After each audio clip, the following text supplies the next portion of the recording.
ARB has recently made an update to its existing greenhouse gas mandatory reporting interactive mapping tool, originally released in 2012. This web-based tool displays the locations of mandatory reporting facilities in California and their greenhouse gas emissions. This updated tool provides the same information, mandatory reporting facilities and greenhouse gas emissions, but this version includes many new features, better usability, and reported data through the year 2013. Note that this tool does not include emissions from transportation fuel or natural gas suppliers or electricity importers. Let's take a look at the new user interface and features. The updated web tool plots the locations of mandatory reporting facilities on a map, just as before. Users are able to pan and zoom the map, and facilities are color-coded based on the primary sector. The tool now includes left and right sidebars to help identify facilities. One major new feature is the ability to search for a facility by name. Menus also allow you to filter by geographic region, primary sector, and whether a facility participates in the cap and trade program. The right sidebar displays a list of facilities along with their greenhouse gas emissions. This list and the map respond to what filters are selected in the left side menu. Now let's take a look at what information the tool can provide. Let's click on Anheuser-Busch in the list of facilities.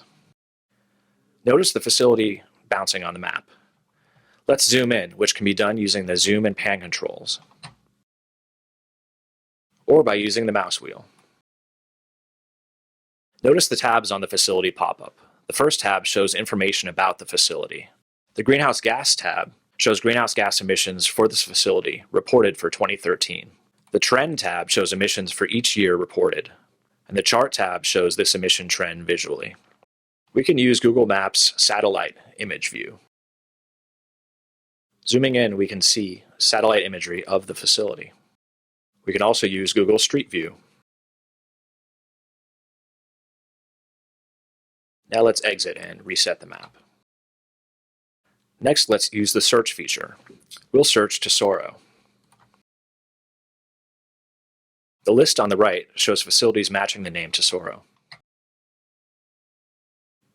As before, we can see facility information, greenhouse gas emissions reported for 2013, a trend of all emissions reported, and a chart showing the visual representation. Using the Greenhouse Gas Visualization Mapping tool, a user can draw a buffer of any size and shape around a group of facilities, and the tool will sum the greenhouse gas emissions within the shape. The user can also see the greenhouse gas emission trend over time for the selected facilities. A user can locate the drawing tool in the upper right corner of the map. It contains the following icons for drawing different shapes: circle, rectangle, and polygon. To draw a shape on the map, a user needs to select a shape from the drawing tool. For this example, a circle. Then click on the map to start drawing the shape on the map. Once a shape is drawn, users can color, move, resize, edit, and delete the shape. Using the color palette and the delete buttons, users can change the color of the shape or remove the shape from the map. When a shape is clicked, an information window will also pop up. The information window contains several tabs that include location and geometry of the area and parameters of the shape, a list of facilities in the shape, and the summed greenhouse gas emissions and trends for all facilities included in the shape. Let's look at other filters. The Cap and Trade filter allows you to display only facilities participating in the Cap and Trade program for 2013.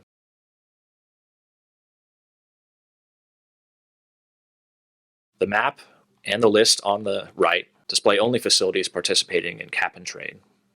Now let's demonstrate the threshold function at the bottom left. By increasing the threshold, we can limit the map to display only facilities emitting above the defined threshold. This is useful for seeing the largest emitters.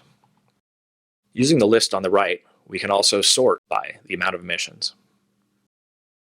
At any time, users can export all the information displayed on the right list by clicking Get Data.